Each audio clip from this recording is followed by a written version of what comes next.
Tuelekee kaunti namba 15 sasa, ambapo kiongozi wa chama cha United Green Movement David Maraga amemtaka Rais Ruto kuingilia kati na kuweka mikakati ya kuwasaidia Wakenya ambao wanakabiliwa na baa la njaa katika maeneo ya kaskazini mwa nchi. Akizungumza huko Mwingi alikokuwa akiwahamasisha wananchi kujisajili kuwa wapiga kura, Maraga amehofia kuwa huenda baadhi ya Wakenya wakafariki na mifugo kuangamia iwapo hatua za dharura hazitachukuliwa.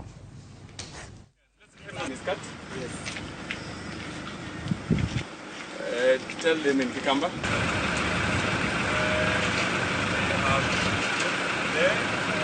Niliona President Ruto anazungumza na viongozi kutoka Mandera.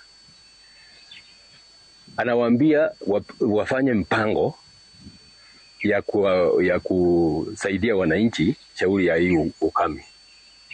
Anawaambia wafanye mpango. Hii sio kitu ambao kimekuja kwa ghafla. Hii ni kitu ambayo iko huko. Inatuonyesha ya kwamba President Ruto hana mipango yoyote ya kusaidia watu wakati wa ukame. Hii sio kitu ya kuongojea mpaka wakati mifugo imeanza kukufa, na hata wakati huo sasa anazungumzia wafanye mpango.